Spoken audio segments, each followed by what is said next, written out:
Yeah, it looks like it's like this. So I'm using Linux, and it seems that that's some problem with the screen capture for that. So we'll just wait a few minutes.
Они будут проходить, но будут проходить ad hoc. Вот, и мы будем их стараться делать за какую-то минимальную стоимость, чтобы, почему вообще появилась идея делать платные, чтобы сеять лидоход. Количество которых с каждой встречи начинало все увеличиваться и увеличиваться. Вот, поэтому мы решили хоть какую-то цену выставлять и проводить их. Так что спрашивали JUG, перестает существовать? Нет, не перестает существовать. Будут параллельно и Rockstar Night проходить, и будут JUG. На Rockstar Night мы будем приглашать Rockstar спикеров. Да. Ну, как бы тут количество потенциально снижается даже уже. Хорошо, все, не буду задерживать. Today we will have interesting talk from about Speedment. Speedment, to say truly, I don't know what is Speedment before. I have known what is Speedment. Soon you'll know. Yeah, I know that there is some project that the Lucas Elder is the author, and I think it looks like this one. So let's meet. We'll talk about Speedment and the difference and why you should use it. Okay, thank you so much. I don't speak a word Ukrainian, so I hope you didn't say anything to embarrass me before. My name is Emil Forslund, and for the last 3 years I've been living and working in Palo Alto, California, on an open source project called Speedment. So that's what I'm going to talk a little bit about here today. These two figures, I'm quite sure you know who this is. This is Duke, the Java mascot. But I guess you haven't seen the other one before. And that is Spire, and it's the mascot of the Speedment project. So you'll see him a lot during this presentation. So a little bit over a year ago, my colleague Per Minborg wrote an article in the Oracle Java magazine regarding how you can parse a stream in real time and turn it into SQL code, so that you can write object-oriented application, and the application will, in the background, translate everything that you write into SQL, send it to the database, and get responses back in an optimized fashion. And that is kind of the basis of this presentation, the article that he wrote. So why should you need to use SQL at all, really? Well, since you have a database that is communicating with applications written in many different languages, it is important that we can abstract away the communication in a way so that we don't have to manually program each application with a custom language. It is also useful since it abstracts away how the internal workings of the database is. So a database can get a query, and it can choose to resolve that query in many different ways. It can use an index, or it can just linearly parse it. And the SQL language is designed to be declarative, so that it doesn't tell you how to do things, it tells you what you want to do. And that is kind of the basis of database programming. However, this has a problem when you mix it with a language like Java, that it's type safe and that it's very much constructed around how to do things. Because you have to manually map between those two worlds. And that's kind of the problematic that we're trying to solve here. So I'm going to do a quick demo first to kind of give you a feel of what Speedment is using JShell. And I'm going to use an open database called Sakila. And Sakila is available for MySQL and for a lot of other databases. And it's basically a movie rental store online that you can use to kind of try database applications out. So without further ado, I'm going to switch over, and hopefully this works. Can you see it all, or is it very, very dark? Yeah, everybody seems okay? Good, you have good eyesight. So this is JShell. For you that haven't maybe used it, it was introduced in Java 9, and it's basically a rep loop for Java. You type commands in, and you get a response back. So 1 + 1 = 2. And this is the way you can try out API features in Java in a really easy way. So I had 1 + 1, and it's responded with a 2.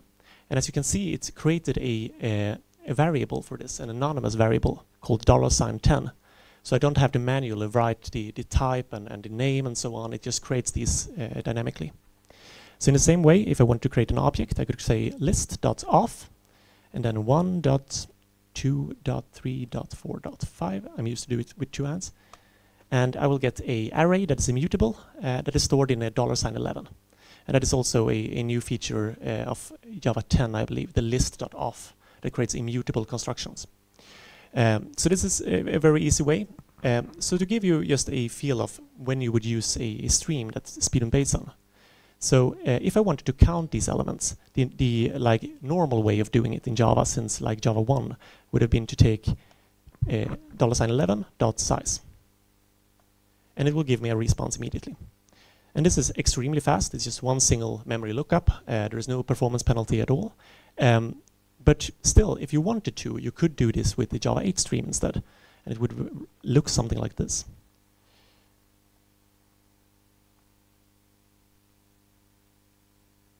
And you'll get the same response. So what are the differences between these two different ways of doing it? This first one is extremely fast. It's just a memory lookup. You return the size of the collection without looking at it. The bottom one, however, as some of you, if you've worked with Java 8 streams before, the built-in implementation of this, what it would do is iterate over every single row in the collection, incrementing an integer until it reaches the end. And it would give you the response of 5. However, there is nothing in the APIs of Java that says that this is how it has to be. That's only how it's implemented. But stream and in-stream and so on are interfaces. So you can write your own implementation if you can do it in a smarter way. And that's basically how Speedment works. So say that I take a variable called films that I've already created here. I stream over it, and then I count it. Just as the example above with the 5 numbers. You can see that I get a number of 1,000, but it prints out a SQL query. So we have chosen to implement the stream interface by sending the query to the database and getting a response back. And it's not sending select star from Sakila. It's sending select count star from Sakila. So it's only loading a single value from the database, and that's very important for performance. So if we take the previous example with item stream, I could add a filter and say that I'm only interested in, oh, it disappeared. There we go. I'm only interested in integers that are even. So I'm going to take modulo 2 = 0. Basic, count every other element. And it will give me 2 because there are only 2 even elements, 2 and 4. So that the advantage of using a stream compared to the optimized collection.size. This can only count the total amount of elements. Well, a stream, if I once created this, I could add things to it later that will more precisely specify which elements I'm interested in. So it allows me to further to future-proof my program by being able to add things later. And the stream can be passed from one function to another, so I don't have to know in that particular part of the software what I'm going to use it for. So in the same way, if I wanted to filter on the Speedment stream, I could say filter. And here comes an interesting part. The lambda here, when this is compiled into Java code, it will create kind of a static inner class that is very difficult to parse information from. So if we were to write something like this, Speedment wouldn't be able to introduce it into the SQL query, because that's just a lambda expression with no metadata attached. So we have created predicate builders for you that makes it easier and more readable, and it also adds the metadata necessary. So I could say film dot to the film class, and then I can just use tab complete and see all of the columns available. And in this case, I maybe want to filter on the length of the movie. So I say length, and then I can tab complete and see all the operators that are available. And in this case, I'm going to check for less than. I want to have movies less than 60 minutes. So like this, let's check the parentheses. And I have 96 movies that are less than 60 minutes. So the same principle, have I once created a stream, I can add filters to it, and I can later choose how I want to terminate the stream for account, for an example. And this will be introduced into the SQL statement and sent to the database. So I don't have to manually type this. So if we take this basic SQL statement, select star from film, where rating equals PG-13. You know, in America, every movie has a rating to determine what people are allowed to see it, how old you need to be. Say that I want you to find all the movies that you can see from age 13. This is something how it will look in SQL. And this is how it would look in a Speedment. You take a collection of films, you stream over it, you filter out where the rating equals PG-13. However, these two are not, there is a lot of similarities here. We have the same kind of structure and the same kind of basic words that we're using. And the reason for that is that the stream interface is inspired by SQL. So when they wrote the stream APIs, they looked at SQL and how SQL chose to name stuff. So we have count, we have limits, and we have distinct, and so on. So these are like made to be mapped between. But there is a problem here with this statement. If we take the stream in the top and the SQL statement in the bottom, these are not equivalent. They do not do the same thing. And the basic reason why we get bugs when we're writing Java code is because we assume something and it's not actually that way. So here we are assuming that these two are equivalent, but they are not. And the reason for that is that the bottom one doesn't specify case sensitivity. It's up to the database and up to the character set of the database and the collation to determine how to parse this query. So some databases will only return movies where PG-13 is written exactly like that, while other ones might return them where PG is written with lowercase letters. So these are, you know, unspecified, and that's a cause for bugs. You could connect to one database and get one response, and then you take the exact same code, connect to another one, and it's a different. So we would have to add this. And this is a problem here as well, because when we say collate UTF-8 bin, we assume the collation of the database, that it's actually collated with this exact collation. And it is also a problem that this doesn't work in Postgres. This only works in MySQL. So here the SQL language starts to diverge. Different databases start to type things in different ways. So that's, you know, you have to keep that in mind while writing your application. That's bothersome. There is also the problem that in neither of these cases we specify the order. In neither of these cases, in the bottom one, we do not actually, when we say select star, it works right now because we know exactly how the table looks right now. But if we add a column, we can change the behavior of the program. So changes in the database do not cause a compilation error. They cause a runtime error. So we can get bugs from, you know, adding a column and everything compiles just fine, and then sometime later when you serialize it into JSON, something breaks. So we would have to write this. We would have to type exactly which columns we want to add. And now the bottom one is starting to look really messy. And now comes the problem with order. In neither of these cases, we specify which order we want the results in. So in MySQL, it would probably use the primary key order or the insert order. It's a little bit, different from case to case, but that's usually how it is. But it could be different in a different database. So we would have to write this. We would have to specify the order. And the top one is quite easy. We just do a sort. We just add sorted to the stream, and it works fine. And with the Speedment application, it doesn't actually sort it. It just retrieves it in that order. So if the database has an index in that on that column, it will use it. It don't sort it on the client side. But the bottom one, we would have to, again, use the collation to get the case sensitivity right. And yeah, it is quite messy. We also have this. Do you recognize this piece of code?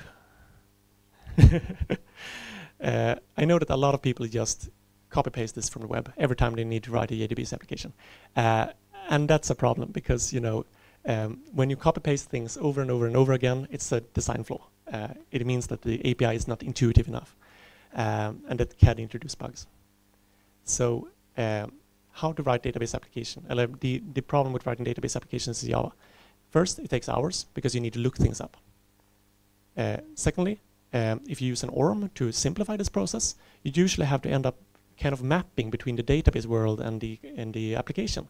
You have to spend time, recreating the database in your Java code, and that can also add bugs. You're mixing SQL and Java. Even if you're using an ORM like Hibernate, you often need to specify the exact query that you need to send to get the joins right, and so you're still mixing languages, which introduce bugs. And it can sometimes be quite slow because it never maps exactly as you want it to. So that's why we created Speedments. It is a pure Java. Everything is written in Java. There is no native applications, nothing like that. It's just regular Java. And you don't have to write anything other than Java. Everything is the standard APIs of the library. Everything is type safe. So you should be able to tab complete your way to success. Just use your IDE to actually make the application safe. And we use the stream interface, the most powerful features of it, to do a lazy evaluation. So we don't actually send stuff to the database unless we know that we need it. And it's a really good way of getting a high-performance application to just retrieve the data that's absolutely necessary, because latency is the main bottleneck of most applications. And it's Apache 2, so you can copy it, you can use it, you can try it out in your own projects. It's a nice license. So we currently have around a few thousand users all over the world.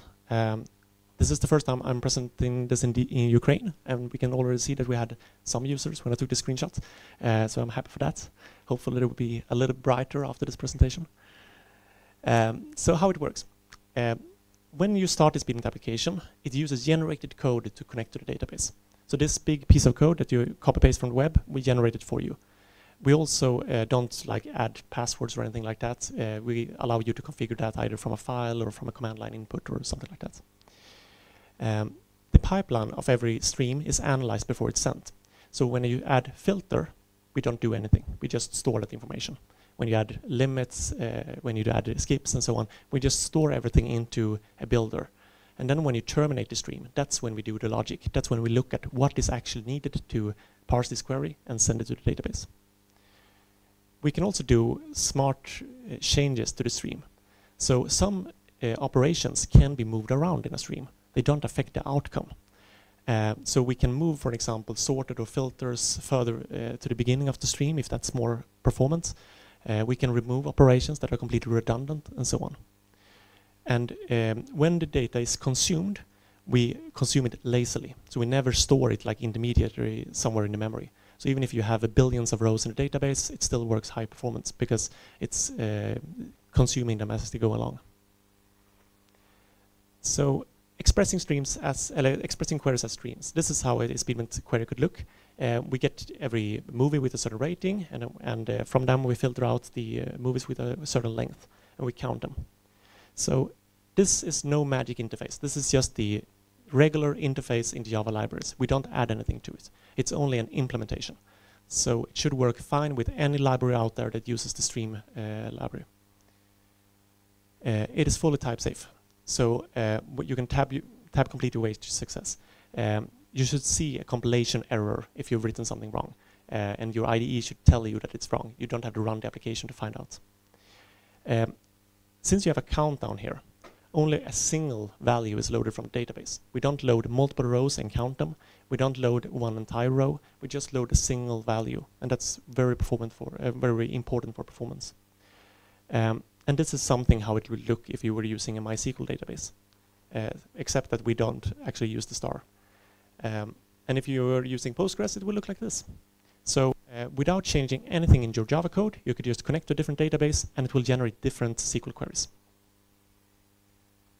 So if we take the pipeline here, we look at the components of it.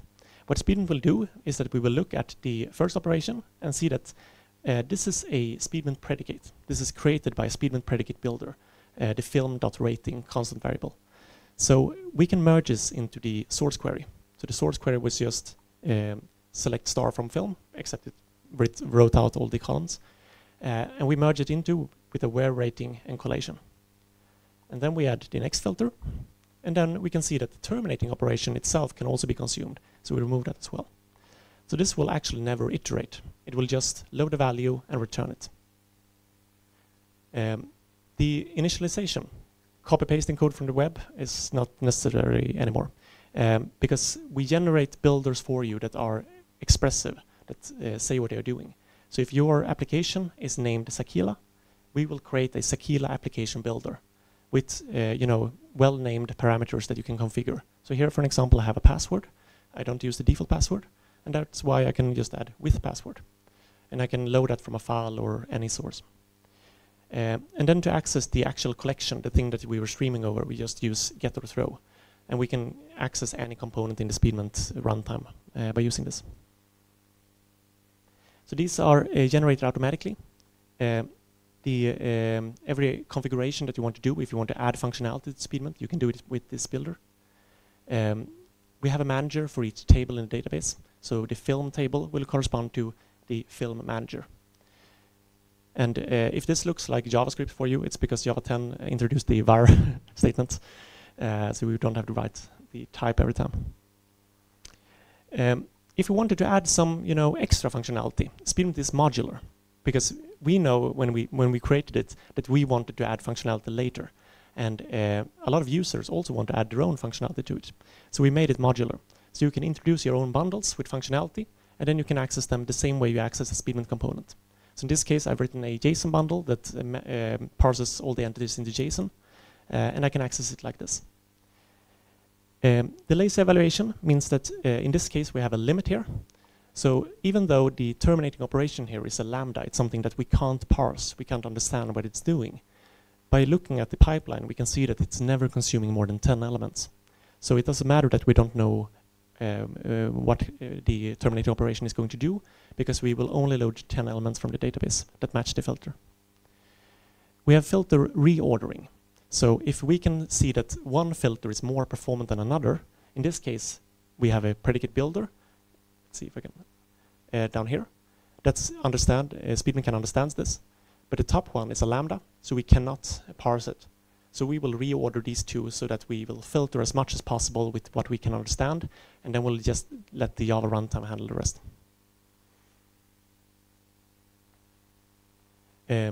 Sorting works the same way. We will look at this and see that this is a comparator that we can recognize, and in that case we will send it to the database and let the database do the sorting. Since all our predicate builders are also implementing comparable, it means that we can just use the column name as a sorter. Parallel execution is a really important thing if you're writing enterprise applications. We have had users working with servers with over 40 cores, and writing a JDBC application in a performant way is really difficult because it's hard to feed this in a good way.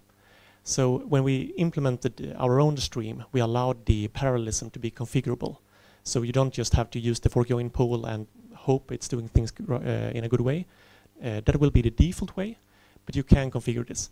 So if you want to, you can change the parallelization strategy. So I'm not sure if everyone here has written their own stream, but the default implementation works by consuming about 1,000 elements at a turn. So it feeds each core 1,000 elements, and then the next 1,000 elements, and so on. So if the problem here is not the source, the bottleneck is the for each, it means that the default implementation will be very, very slow because it will actually have to consume 1,000 elements before parallelizing. So by configuring this, you can, for example, make it so that it splits at every element. So for every element it receives, it will put it into a new core. And that might be better if the bottleneck is the expensive operation here. So these are the things we allow enterprise users to kind of tweak how their application is working. So is this legit? Are you allowed to do these kind of things? Because we are really stretching the boundaries of the stream interface here. And the truth is yes, because in the stream APIs, they take space for this.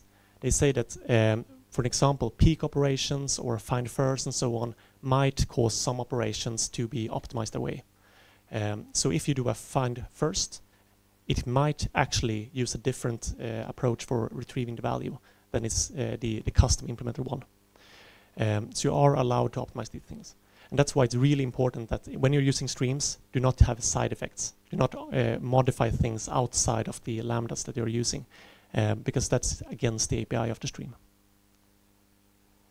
So we use Cogeneration. I mentioned that quite quickly. And the basic reason for that is to make it possible to very quickly get started. But it's also nice if you have a very large database, not having to write all the boilerplate code yourself.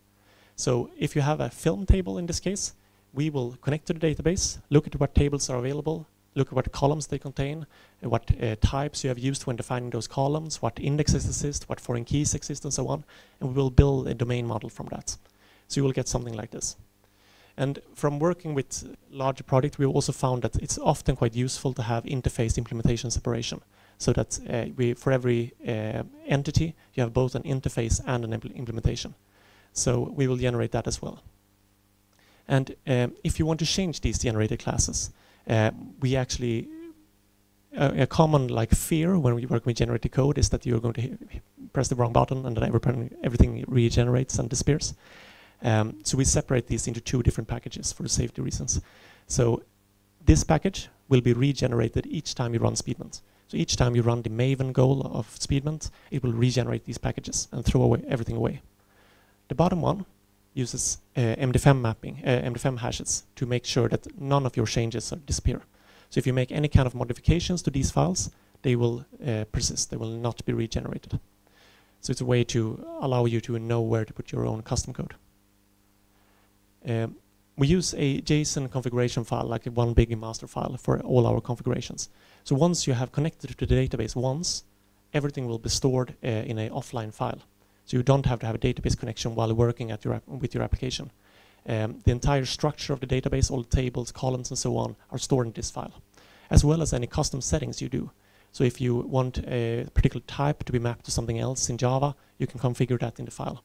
If you want something to be named differently or in a different package and so on, everything is configurable. And this is also the system handling this configuration file is quite smart. So if you have written your own plugins, you can use this to store your settings. So it can grow to store even more things. So plugin support. We generate code, but the code we generate is not necessarily the best one.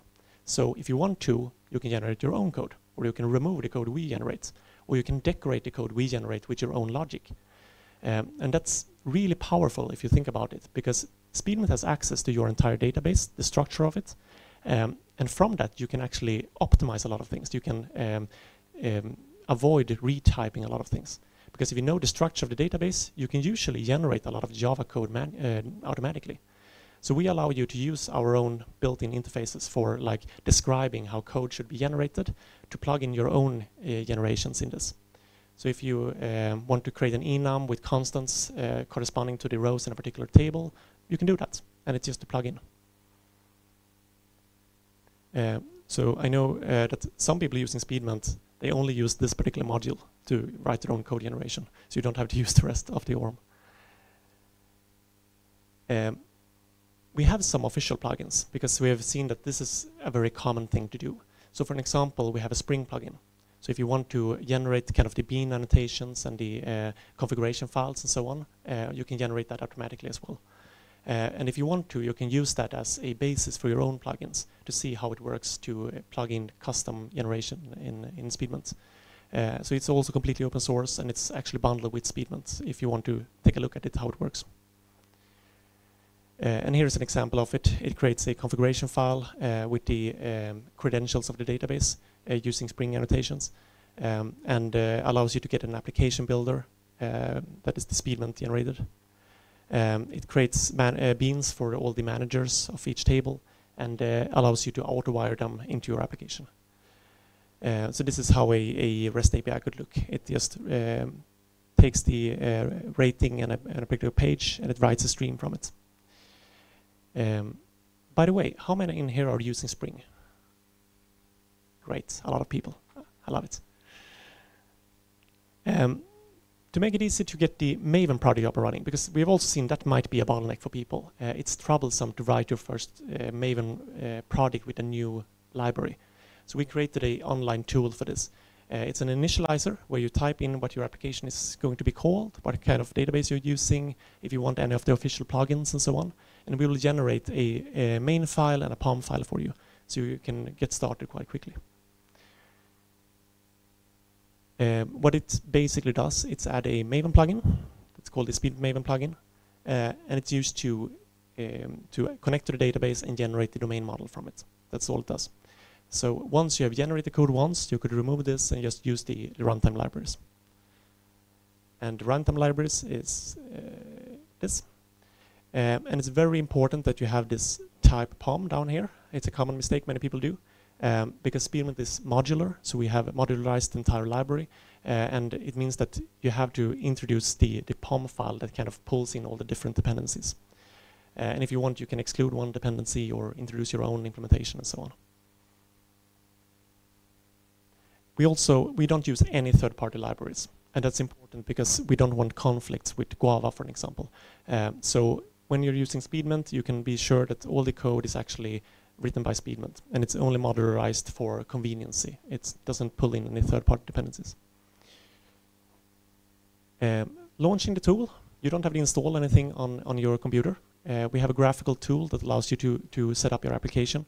So once you have added these two things, the plugin and the runtime dependency, all you have to do is run Maven Speedment tool, and it will launch a graphical JavaFX tool to connect to the database and configure everything. So no installation required. So the process of working with Speedment, you generate code, you write your logic, the streams that you want to use, and then you run your application and you iterate. So by changing something in the Speedment tool, you can change the naming, you can change how you want your generated code to work, and then you just repeat this process. So writing a database application can take a minute now, and you can iterate very rapidly. So the API summary, we convert streams into SQL. We have full type safety, so you can complete your way to success. We use lazy streams, so we never pull anything that we don't need. And streams support full parallelization. Everything is concurrent, so you can use it with as many cores as you have access to. We also have a GitHub page. This is quite outdated. We have reached over, I think, 1,600 stars now, which is fun. But please check it out, and if you want to contribute something, we accept contributions. So a quick note about this is all up to this point. It's been open source and free and very fun. We also have an enterprise product. So I'm just going to quickly mention what it's about. Basically, it adds in-memory acceleration to this library. So if you've written your application with streams using Speedment, you can add 2 lines of code and get everything with sub-microsecond latency. So basically, we allow all the streams to be executed in memory instead. It can sometimes mean speed-ups are up to 1,000 times faster. So if we had this application, Sakila application with password, and we got the manager, the only things we need to do to turn this into an enterprise application is adding with bundle, in-memory bundle, and then tell it to load data from the database. And the rest of the entire application remains the same. And that's how easy to write a high-performance in-memory database. Also, no installation required. So why is it fast? When we say fast, what do you really mean? Because a lot of people are talking about in-memory and fast. So we scale up rather than out. Everything is still stored on the same machine, in the same memory, which means that you don't have to send data between machines. And that's where the biggest bottleneck in most applications are. All data is in the JVM memory, so we don't have to put things in a socket and retrieve it and so on. Everything is already in memory for the JVM to use. We also store everything off heap, so we don't get garbage collect issues. And here is a thing that also needs clarification. When most people talk about off heap, they just put the data separate from the heap, which means that the garbage collector can't touch it, and then they still have to do all the serialization manually, and the only difference is where the data is located, not really any performance. So what we mean with off heap is that we can actually complete an entire join sequence without putting objects on the heap. We have an entirely written join engine for operating with off heap objects. We have off heap aggregation, meaning that you can aggregate millions of objects, billions of objects, without using intermediate objects on the heap. So even if you have multi-level aggregations, we can perform it off heap, so it doesn't affect the garbage collector. We have off-heap JSON serialization. So we use the off-heap storage for doing the serialization process. So you don't have strings that take up the entire heap when you look at your garbage collect logs. And it has great concurrency. All our off-heap logic is completely concurrent, so you can use it with as many cores as you have access to. And we are actually using this in production. So we have one customer that's using a database with about half a terabyte of memory, and it's all Speedment off-heap entities. And they are doing aggregations over the entire data set in a matter of milliseconds. We store everything in a dense format, which means that data doesn't have any space in between them. Everything is stored as compact as possible, which is great for read-only applications, not so great for write applications. So that's good to have in your mind when you think about Speedment and speed up. We speed up applications where reads are most frequent and writes are quite rare. So, and we also support something called partial deserialization. So if you need only one column in an entity, we don't deserialize the entire entity. We can actually deserialize only on a column basis if we need to. And we also have built-in indexes, also off-heap, for like tree indexes, hash indexes, and so on. So we can look at the stream that you're doing and choose an appropriate indexing strategy depending on that. And in that, we also have query planning. So we can look at all the filters and all the parts that you're using in your stream and choose an optimal strategy for completing that off-heap. So if the data changes, if you have a write and you need to do it, how does it work? So everything is eventually consistent. It is loaded in the background, and when the loading is complete, when the data set is consistent with the database, it switches over automatically. So you will have an eventually consistent view of the database. And it could be seconds or minutes old. It means that you have zero downtime because you can have multiple of these background loadings in ongoing at the same time. And the switch over is seamless. So it's all about the enterprise project. Now I'm going to show you like a more detailed demo where I actually build a project in IntelliJ. So before that, do anyone have any questions on the presentation? Hello. Hey. Thank you for your presentation. Actually, it's a very good project. It's much more native than Spring Data do these things. But I have actually a lot of questions. Yeah. Where are joins? Where are all the joins? Yeah. I didn't show any of the joins because the native Stream API doesn't support them. So the only thing you can do is like a flat map, and that's the closest thing you can get to. But if you want to use like cross joins and you want to use outer joins, inner joins, and so on, we have added that around the streams. So basically, you will get a temporary manager, and you will stream over those.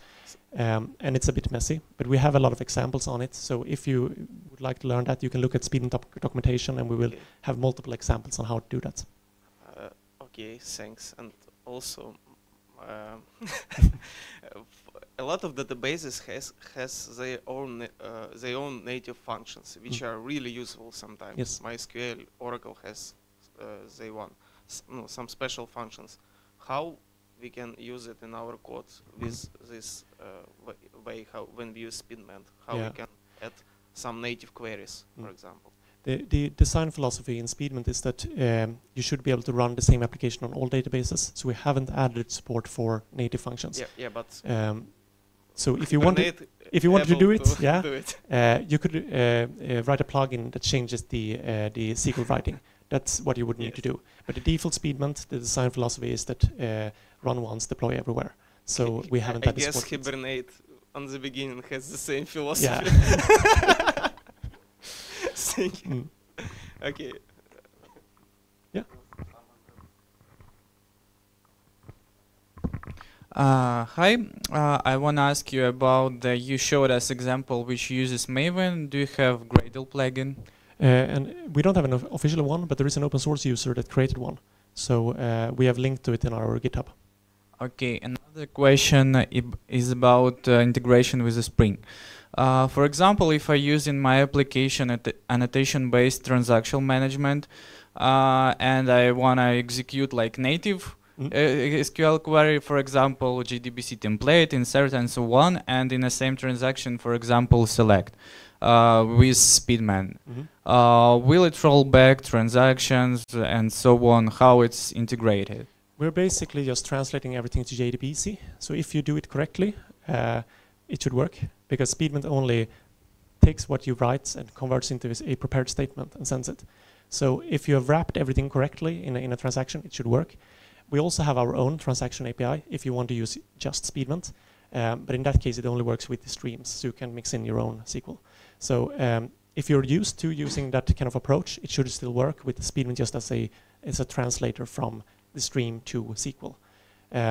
But basically think of it as we create a prepared statement for you. That's what we do. And it's executed when the terminating operation is executed. Okay. I also have a lot of questions.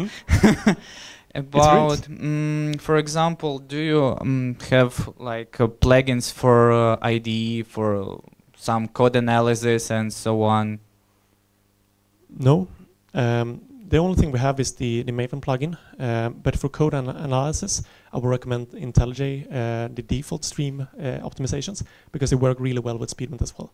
Of course, they don't tell you what kind of SQL is being generated, but you could just enable a logging feature in Speedment and you will see all the queries being outputted. I think that's the easiest way. But we don't have any like official IntelliJ plugin for that.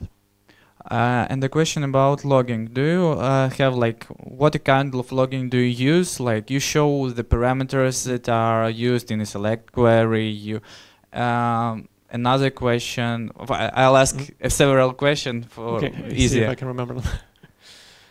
First, let me just answer logging.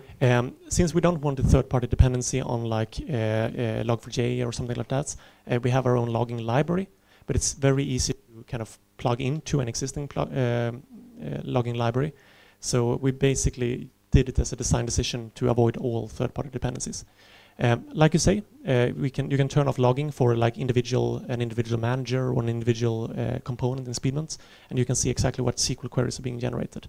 And you can also see, like if you're using the enterprise version, you can see exactly how much memory things are taking up and where it's stored and so on. And okay, this will be the last question. How do you deal with, just a second, ask.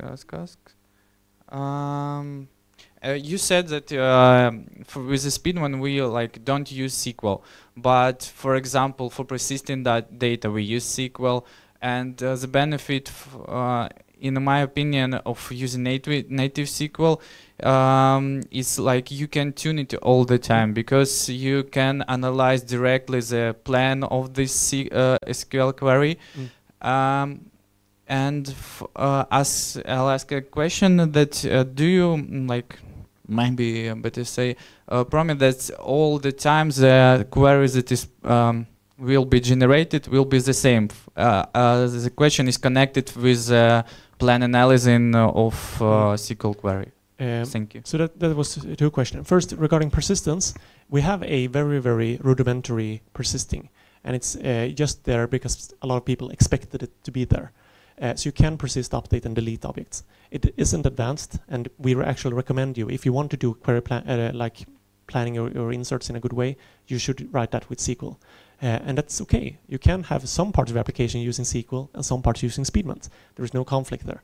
So we have a rudimentary, very easy system for persisting simple objects. If you want something advanced, you can write it and just run it in just beside Speedment. And the second question I've already forgotten. Second question was about that query which will be generated after the stream. Oh, yeah, I remember. The answer is no.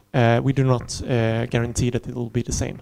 The generated query is something that changes a lot between the versions because the database changes or recommendation changes. Recently, MySQL changed the default char set of string columns from UTF-8 to UTF-8 MB4, and that messed up a lot. So we had to change it as well. So the way we generate queries are actually changing from version to version. So the only thing we guarantee is that the result is the same. Okay, other questions? So I have a question. Okay. Hi. For example, for MongoDB shell, we can see for some query we can see how many documents we use and how many indexes we use. Can we see this with Speedment?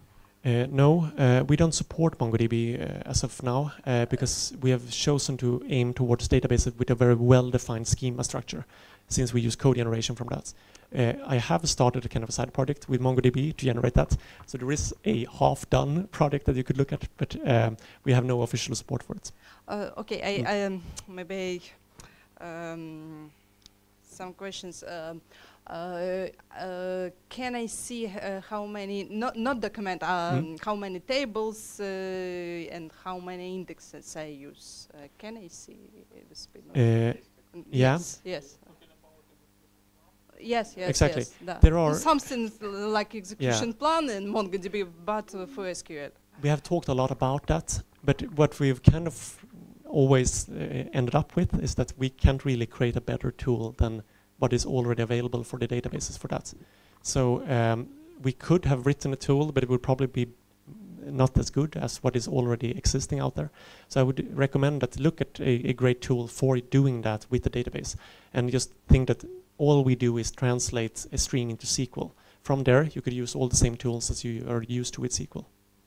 Okay, and second question, you use some own indexes, index trees for Speedment. It's yes? for the in-memory product, yes. It's B trees or something else. It is B plus trees. No, we haven't added a B tree yet. What we have is a regular tree. So basically, it divides everything as it's looking for the start and the end point of a data set. We also have hash indexes, and we have, let's see if I remember, we have a custom called the low cardinality index. It's basically kind of a bucket sort. And I think we have some more, but we haven't added a B tree yet.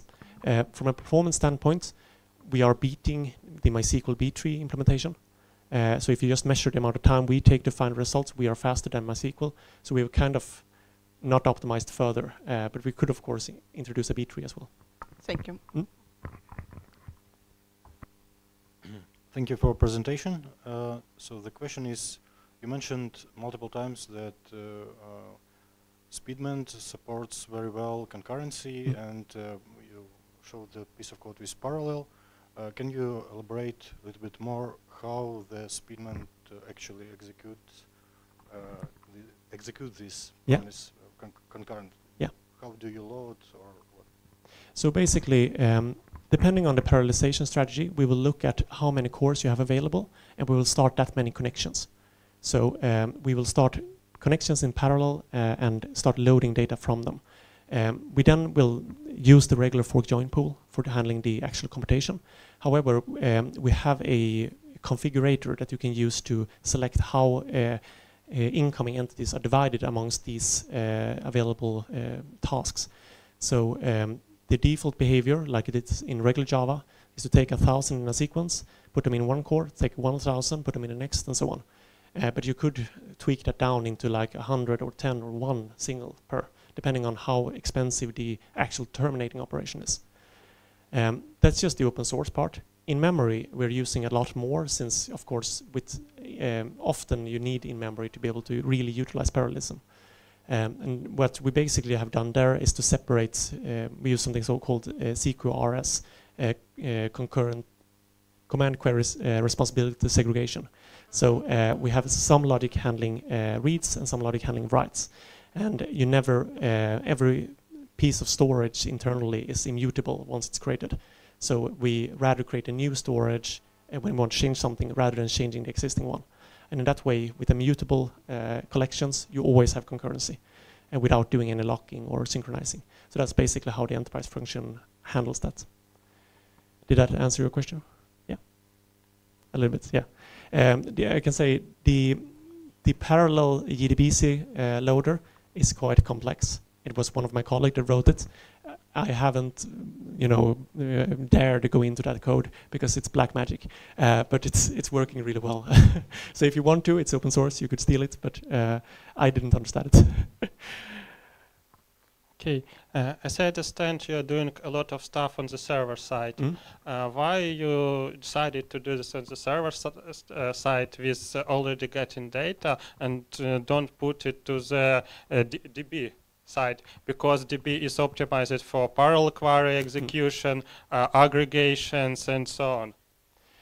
Early on, that was also a discussion we had, like, should we become a database? And the thing is, I think it was more from a marketing perspective. We thought that it's easier to sell in an add-on rather than a replacement.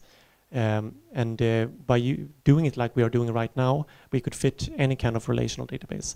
Well, if we were to write everything like a database logic, we would have to write it either for one specific database or as a completely custom database. So you don't generate joins, queries with joins? We generate the query, but we'll allow in open source, we generate the join query, and then we send it to the database for execution. In memory, we have implemented it our own, so we will only load all the data from the database, and then we will join it, and we'll keep it there, and whenever we get a query, we'll join it in memory. So in this architecture, it is easy to work with distributed databases and to build like own MapReduce. Yes. Are you doing this? I know several DBs trying to get data. I know at least one user that is doing it with Speedment, but we haven't done it ourselves. As soon as we go beyond one server, we allow the user to do that instead. So we work with scale up rather than scale out. If you want to manage data over multiple nodes, you can do that on your own. It's quite easy to do with like Spring and if you have Hysterix or something like that, Eureka and Service Discovery. So what we do is we allow you to build the one node very efficient, and you can scale that out if you want to. But with this kind of architecture, it seems that it should be easy to get in-memory aggregation from different partitions of shards from DBs. Yeah. The one user, they actually did that. They sent the query and they split the query up by adding an extra filter. So each node only worked with a certain subset, and then they merged the results.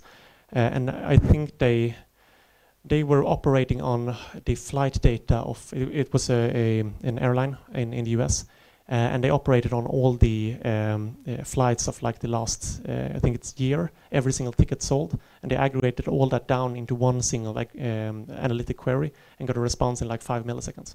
So they worked like real time, all the data ever sold, and it was quite fun to see. And have you compare the performance of real database or maybe with Hibernate and native query with generated? Well, my marketing team always tells me to say it's 1,000 times faster. As a developer, I can't really promise that. But what I can say is that from a storage perspective, we are at the one-to-one mapping with what MySQL takes on disk. We do in memory. So if MySQL takes up 200 gig on disk, we usually take around 200 gig in memory. And since we don't use the heap, we can actually stick very close to the memory limit. Regarding execution time, we are using indexes, not B-tree, but we are using binary trees. So basically, whenever we want to find something in this data set, it is a logarithmic query. And since we have access to things like the total amount of rows in each segment, we have access to a lot of statistics, we can select the most efficient filter to use first. from that point on, it's more of a data logic perspective, if it's faster or not. But we have done some like performance tests with MySQL in particular, and we always beat them in those tests. But that's just, you have to test it for yourself if you want to take it. And regarding, if you want to test the in-memory functionality, we have a 30-day free trial. So you can download it and try it on your own data. You don't have to take my word for it. But you are getting data from DB, passing is over the network, and then do aggregation. It couldn't be but you only faster. You only do it once. So the thing is, it is not faster if you need to do it every time. But the thing is, in our mindset, reads are more frequent than writes. So if you only do that like once each minute or once each hour, it's only one query and it can be done in the background. And every time a query comes in, it can be resolved directly on the server instead of being sent to the database and sent back. And if you're doing aggregation, and the aggregation needs to touch the entire data set, if you have 0.5 terabyte of data and you have to go down on disk to retrieve that, it is not very cheap. And even if you have everything in memory in MySQL, you have a memory map file system where you have actually configured your indexes to work all in memory, you still had the issue that you have to send the result back to the server, then has to send it back to the clients. So having a kind of a replica of the data directly on the server that is needing it and being able to do that efficiently is often a good thing. And have you supported incremental aggregation?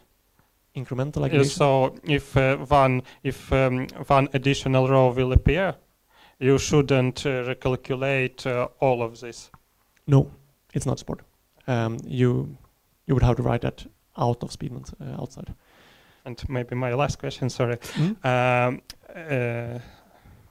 Yeah, you have mentioned that you can execute queries in parallel for DB.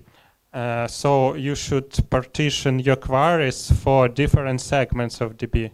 Mm-hmm. And how your parallelization calculate what part of DBs you should get, because you not know what is the full size of the table, how many records are there. We do know that since we move everything into memory.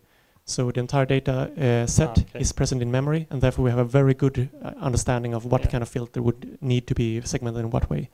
So if we have a filter that on a particular column, we can directly ask that index to know exactly how many results it will return, and then we can split on that and use a regular split iterator to consume the elements.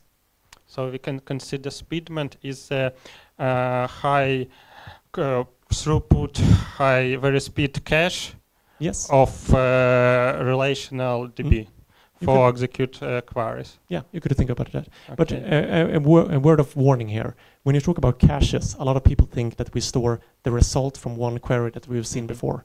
But Speedment will be fast even if you send a new query that we have never seen before, since we have all the data present in memory. So thinking of a cache might work in that sense, but we're more like a materialized view if you see the difference. And what is the big difference between JUG by Lucas Elder? Authors, they also have Fluent API, streams and so on, and your project, maybe performance or other. Lucas Eder, the maker of JUG, he is quite active on our chat room, and he keeps pointing out the differences. So we have a continuous dialogue with him. But basically, I think JUG, they aim towards people that want to write SQL, but they want type safety. We aim towards people that want to write Java, not SQL. So I think that's the biggest difference. Okay. You said about the type safety. I want to ask you about supported data types of Java and what are unsupported ones and what are unsupported ones for the databases.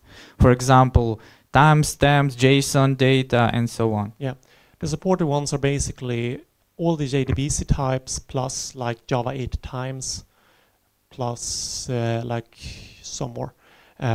There is a full list on the GitHub page. The thing is, if you want your own type, it is very, very easy to add. And we have multiple examples of it. So it's one of the most common thing new contributors add is like a new data type. Because it's easy to understand and easy to add. So if you want to contribute something, look at the data type that we don't support and add it. So it's a good way to get into the code. Thank you. One more question. So it's about generated part. Mm. So as you shown, you basically point Speedment to the database schema, and Speedment generates a bunch of classes that corresponds to the tables in the schema. Yes. And on the class, like for films that you showed, there are multiple functions available right from the shelf. Mm. Yes. Is it possible to customize this, how it's generated, or even more general question, can you like substitute ORM? Can you write your generated classes and Yeah. ask Speedment to use them instead of Mm. generated ones? And also, you mentioned that these generated classes are basically deleted and recreated each Yeah. time. Is it possible to turn off Yeah, this? Or absolutely. et cetera, et cetera? Yes, I think to all of the questions. Regarding the first, if you can add extra operators, yes, possible. We use it in the enterprise function. So we have used our own public APIs to write a plugin that adds extra functionality. So the enterprise product uses this to add more functionality, and you can use it as well to add your own functionality. And it basically just changes what methods are present in that interface. Regarding the, oh, I already forgot what the next question was. Yes. Mm? Yeah. Yeah. You can definitely substitute with your own. We often do it when we write unit tests because it's a good way to avoid the generation from affecting the test. Yeah, so we do it all the time when we're writing our own applications. In a production environment, it's often useful to have the generator because you can change one thing in the database and just regenerate your application and it just works. You don't have to manually change things in two places. But for unit testing and those kind of things, yeah, it's definitely possible. And regarding the last question, if you can turn off the removing, yes, you can. It's a completely optional feature. However, I think if you need that, there are probably better ways of solving the problem that you're looking at. We only remove the classes that start with generated. And all those classes are automatically overridden by a class that is not removed. So you could put your code or your changes in that class that is not removed, and it will work. If you want to be completely safe, you could just remove the Maven plugin when you're done, and we won't do any changes to the source code. Okay, I think there was some, yeah, okay. So, for example, Java code will be generated by Maven plugin, but Maven plugin will be run on some Jenkins server, and this Jenkins server does not have access to production database. Mm-hmm. So it will have to work with some test database and so on. Mm-hmm. So actually, he will generate some code not for production database, but for very similar database. Yeah. So this is a problem. So how can we handle this? Yeah, there are two ways to do that. You mentioned the first one, put up a test database on the Jenkins server that you can use. That is if you want to test the entire production workflow. However, a much easier way, and how we often do it is, when we generate code, it's a two-step process. First, we connect to the database and create a configuration file that describes the database. And that file is stored together with the project as a JSON file. Then we generate code from that JSON file. So if you just turn off the first step here, you will have a completely offline process that generates code based on this description of the database structure. And it doesn't have any data, it doesn't have anything like that, it doesn't have any credentials, it's just a description of the schema and the tables and the columns and so on. It will have some metadata. Yeah. But if we have different metadatas, for example, we have added some new column or new index to test database, but haven't done the same for production. Yeah, if you have a test database and you want to do that, then you could just use it as regularly. When you are building the project, we have a Maven goal called Speedment : reload. It builds the JSON file from the database it has access to. So if you point it to the test database, it will generate a configuration file based on the test database. And when you run Speedment : generate, it creates code from that JSON file. So if you want to test out a new feature, like adding a column in a database, you can use that production workflow, and it will generate code based on that. Okay, and another question. You've shown us some builder. Does it know how work with some remote configuration server like console or some another? If you're using Spring, you could just map between the Spring configuration and the builder by just taking like env or environment dot and then read the information you're interested in and map it in there. If you want to automate that process, you could write a small Speedment plugin that generates that for you. So you get all of the configuration parameters mapped into Speedment. We also have the option of using a file for configuration. So all of the things you saw, like with username, with bundle, and so on, you could put in an offline file and just switch out that file. There are many ways of dealing with configuration. Okay, let's move to coding part, yeah? Yes, okay. It's going to be quite short, but I'm just going to show you how to set up an application. And the first starting time, as I understand, will be not very fast to load several gigabytes of data from DB to... It is a very simple select all from table. So it takes the amount of time that query takes. Usually it's the database that's bottleneck here. It can't feed data faster. We can usually build the indexes quite fast.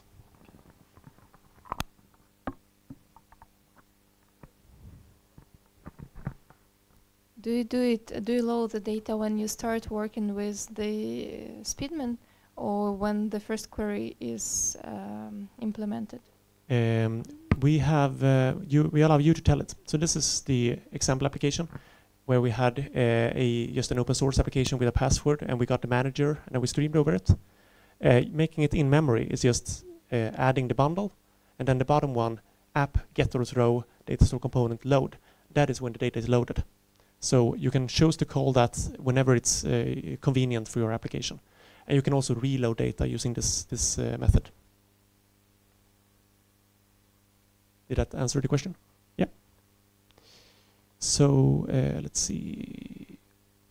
So if you want to start a new Speedment project, you can go to speedment.com/initializer, and you have this interactive tool that you can use to get a POM file.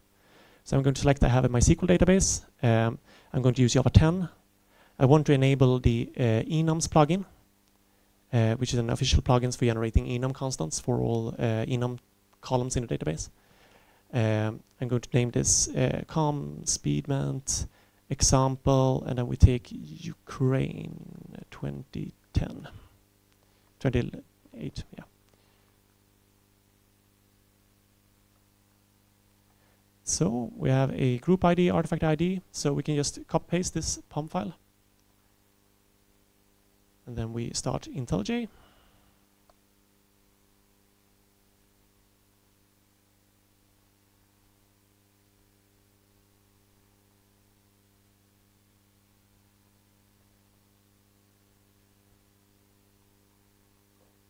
Like this, create a new project.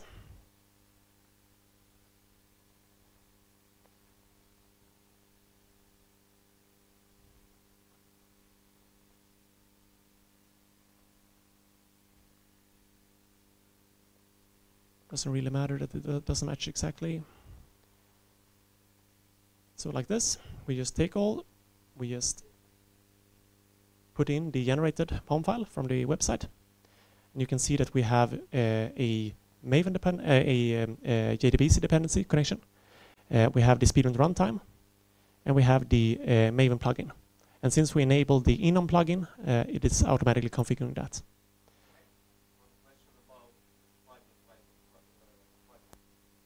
Do you have some official repo for plugins or something like that, where people can share their plugins, so we don't need to write our own bicycle each time? Yeah, Okay, good great. idea. No, we don't. We have our own repositories just for, you know, our own sake. But that's a good idea. I'll take that with me. Nice. And also, like how to become official plugin developer for Speed? Yeah, it is very easy. I would recommend start out with just implementing your own data type. It's a very easy way. There are examples on the GitHub page on how to do this. You have to sign like a contributor license agreement. It's just a common one for contributing to Apache 2 projects. And you can do it all on the GitHub page. We have about 40 open source developers that are doing this on a free time right now, and it's really fun. So we are really glad to get new ones. Okay. Okay, thanks. And we also have a chat room for all our developers. So if you have a question, you can just ask it there, and people are quite fast to respond. So I just inputted the POM file. Next, I'm going to just open the Maven tab, like that.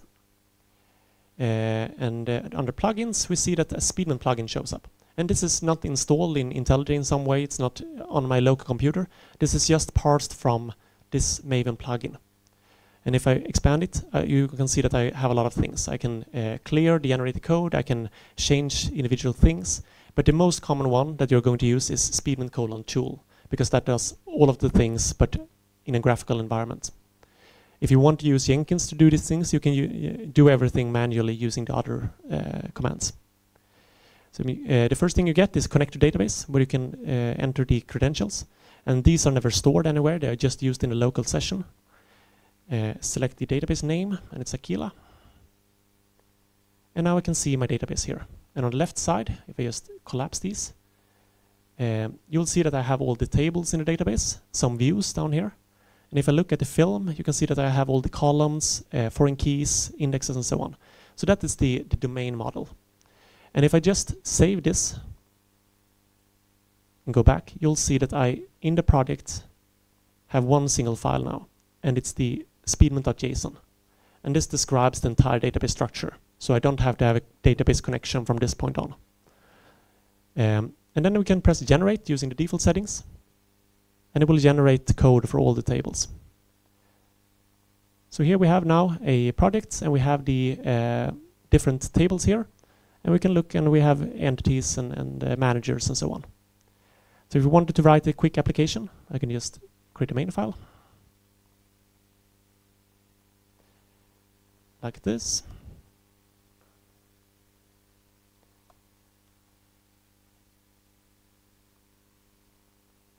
This is really difficult to do with only one hand.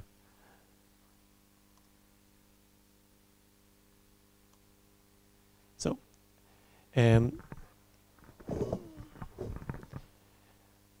so we had the generated Sakila application builder. So I can just write a new Sakila application builder. We need to enter the password so that it can connect. So we say with password. You can see that there is a lot of different configuration options here. And just my password is password. Very safe. And then we just build it. And since we're using, maybe I'm not using, no, 1.8. I need to switch to Java 10. Like this, import changes, and then I can use var app. What? To Kotlin, yeah. Yeah, you have quite an active Kotlin meetup here, at a group here, yeah. I think it's just IntelliJ that doesn't realize that this is present, so I'm just going to use the regular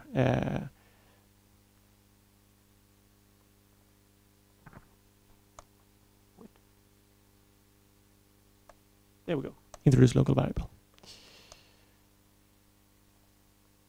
So we'll set up the application, and then we can just take get or throw and get access to a component in the Speedment runtime. In this case, I want to use the film manager. So the reason why we have this kind of structure where you enter the class is because everything should be modular and expandable. So in that way, if you add your own plugin, you can access your own components like this. So it's a way to make everything future-proof.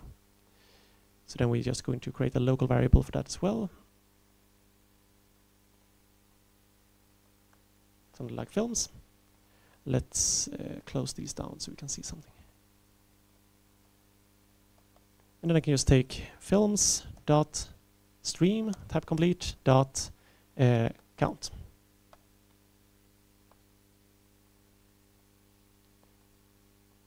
And we can print that out.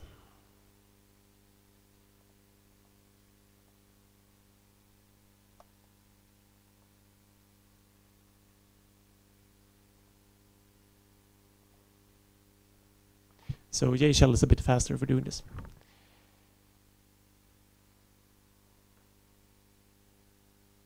Yeah, 1000 here. So that is how easy it is to get started with Speedment. Basically, just use the initializer to get a POM file, and then you can write your application. Everything is configured using a graphical tool. There is no really difficult things to learn. And then you can explore things as you go along. Any questions on this part? Yes, it is a configuration here called with logging. So you just say with logging, and you can specify which logger to enable. And there are a few default ones like stream, for an example, prints out the generated queries for a particular query. So if you just run this, it should print out this time. Yeah, so now it printed out select count from Sakila. And here you have a very fine-grained control, so you could enable it for only one manager and so on. I can't remember that from the top of my head how to do that, but it's in the documentation. And what happens when the data in the database has changed? How the difference come to the server side? Now I only have the open source part, so this is only mapping everything into SQL. But we can turn it into an in-memory application just to show it. So I'm just switching over to in-memory here, which will ask you for a license key here. I have a license already installed on my computer, so it will work anyway. But you can just press request a free trial here, and you will get automatically an email. So let's go to the POM file, just replace everything. Then I'm going to just, wait, what?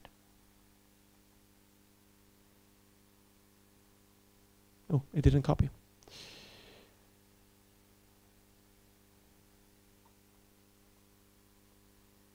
There we go.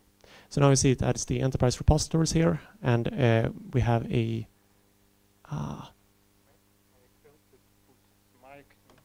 oh, oh, that would really help. Do you hear me? Okay, it's quite low. Maybe I have to put my head like this.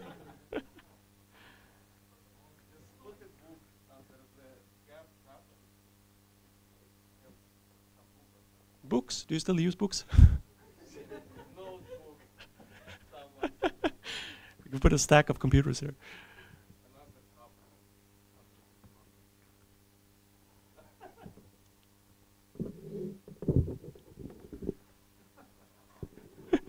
Great.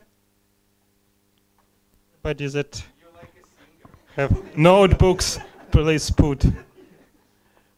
Yes, it was just an IntelliJ error. I'm just going to remove the license key here since I have it installed locally, but otherwise it's the default generated POM. Go back into main. So to enable in memory, we just use with bundle in memory bundle. So now we have added a plugin into Speedment called in memory. And these ones just list the different classes that we need. So that's how you introduce new functionality into Speedment. And then to tell it when to load, we just say up, get or throw to get access to a component, the data store component, and then it has a load method. So to answer your question, that is how you control when to load. And as you saw, I could have entered an executor service here if I wanted the loading to be done in with a particular executor service. By default, it will choke up all the cores available. And now if we test and run it, always exciting with live demos.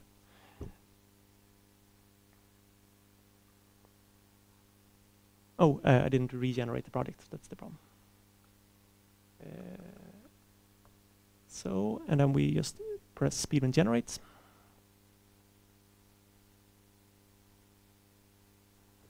And now I should be able to run.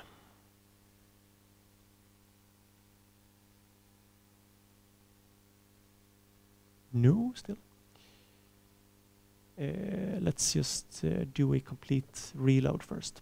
I think it just regenerated with the same settings.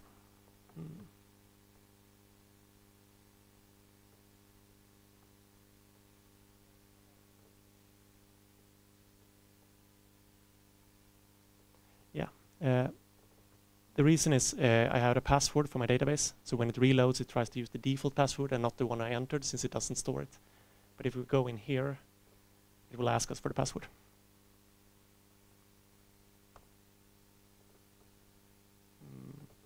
Did I enter it incorrectly?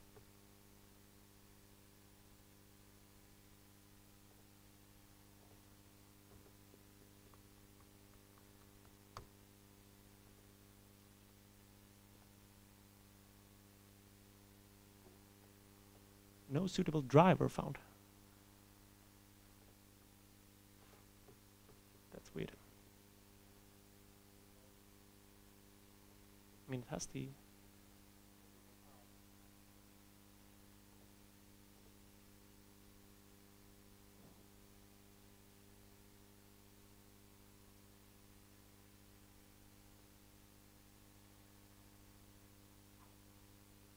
Nope, I'm not sure why it doesn't work there.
It looks like it's still open source generated code and not enterprise code.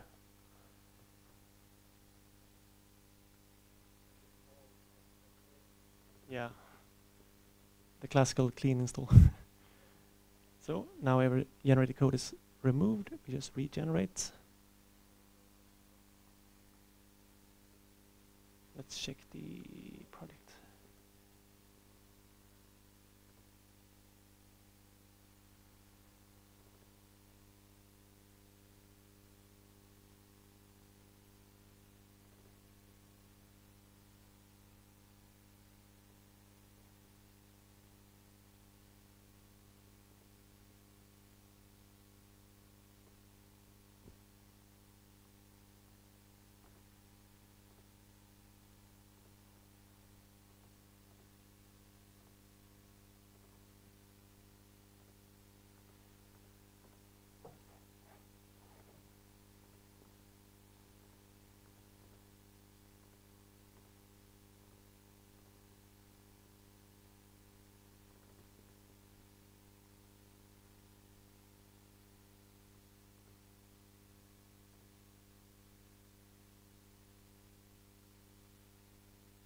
So here you can see all the plugins that are currently loaded into Speedment. And there should be a data store one here when you're using Enterprise, and it doesn't seem like there is one.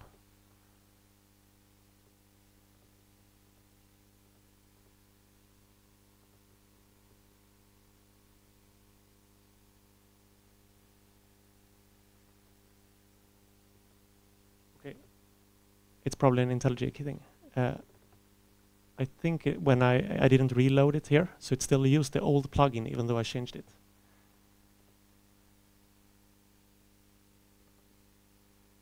Yeah, now I have an enterprise version.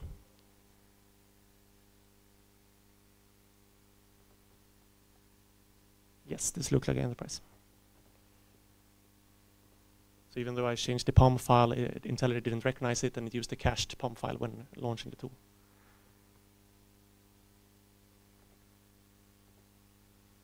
So now it's pulling in data. You can see a lot of select statement, and it's finished in 1.3 milliseconds. And it's outputted 1000. So this is now an in-memory application. So when this line is reached, let's close down all the other. When this line is reached, it loads all the data from database, and by default it's all the tables, all the rows, everything. And then it retrieves the field manager, and then it streams over the in-memory view of the data. So we could go into the GUI and turn off, like, so it doesn't have to load more than the film table if we wanted to. But by default it takes everything. What will happen if we will insert some new data into database? How it will refresh in memory? By default, it won't do it. By default, it will just keep the view, and then you can use this and then .reload to tell it to reload. And all the data will be pulled from? Yes. All data will be pulled again, and it will build up a new view separately in memory, and then switch over when it completes. So it's good for reason to low frequency change applications. We also have an API if you want to do changes directly in the cache. But then you lose all kind of concurrent of all optimizations. Yeah, and if you do that, you can never synchronize against with the database. Then you have completely taken over the responsibility. And what use cases of this behavior of these applications you can mention? When you have very read-intensive applications, like in the case with the airline, I mean, last year's data rarely changes. So, but they want to change the way they are computing things on it. So they wanted to be able to change the application and change the queries around and see a response in real time. Except that their entire data set was still half a terabyte on disk. So if they ran the query using SQL, it would take several hours to get a response. And they can cut it down to a few milliseconds with Speedment. So that's kind of the reason. And it's when you have these queries that touch a lot of data. Not a query that can be easily optimized, but a query that really needs to look at all the data to get the response. So it's very nice tool for not predictable query building for old data. Yes, that's a very good description. Okay. And what do you do when the memory ends? Like, how do you invalidate this kind of cache? By default, it will start using the disk, and it's going to get slow. But that's what's happening when memory runs out. So, like, the question was what happens, or how do you deal with it? Anyway, like some garbage collection of this data. I don't know, some data is like out. Yeah, every time you do a reload, as soon as the data is no longer used, it will be garbage collected. Because we use direct buffers to store data. So it's stored off heap, but every off heap storage has an on heap reference. And that reference can be garbage collected. And we do invoke, we try to invoke the unsafe clears of it to kind of speed the process along. But if you're using like a recent version of Java, and that might not work. But we only use unsafe for things that are optional, like clearing data a little bit faster than the garbage collect would. One more question. So you mentioned that, and you showed actually that we can eliminate some boilerplate coding with respect to establishing connection. So in this piece of code, I don't see where you close the connection actually. And how you actually manage connections? Do you manage connections like connection pooling, etc.? We have a connection pool component built into Speedment, and you could replace that if you want to use your own pool. I was a bit lazy in this. If you were to do everything properly, you should write close. But in this case, I didn't see it as necessary since the application was too short. But Yeah, you should call the close method. But the thing is, you should call close when the entire application is done, not when a query is done. So we are using application connection pooling. This also works with the in-memory version to make sure that every data is clear properly. For an example, if you use unit testing, you don't want data from all these cycles being present. So yeah. Let's continue with demo. Yeah, the demo is actually done there, unless you want to see something in particular. So I thank you for your time and for having me here in Ukraine. So, thank you. Okay, we have the present for you. This is the cup. You can take it with you. The beer will, the beer will be is at the refrigerator. And now we can proceed to the beer. And, мы имеем призы от EPAM, да. Все время это забываю. Вот, сейчас мы их будем разыгрывать. Вот, те из вас, кто согласился в анкетке сдать себя, вот, сейчас мы вас разыграем.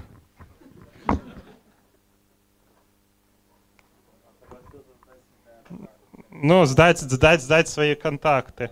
Так, я не буду с этим, с там, подключением монитора и все остальное, вы мне и так поверите. У нас 5 подарков. 3 футболки, 3 кружки. Но я разве что Again снова нажму для рандомайзера. Ну, разберемся. Так, итак, Сергей Онищенко, Даниил Кузнецов. Это 2 футболки. 3. И 3-я футболка Константин Меньков, который сегодня буквально за меньше чем за час купил билет. Я долго думал. Да, я долго думал. Ну, видишь. Он и так. Так, и еще, да? Так, ага, кого-то нету, да? Денис Танцев тогда еще, вот. Футболочку. И 2 кружки. 2 кружки, на ком остановить? Иван Ищенко и Марина Контарь. Вот. И Ивана Ищенко нету, тогда Алексей Сгурский. О, вы как раз много вопросов задавали, как раз заслуженно. Все, спасибо. Let's go to drink beer and eat pizza. Thank you for coming and for answering a lot of questions. I hope will be a lot of other questions during the pizza session.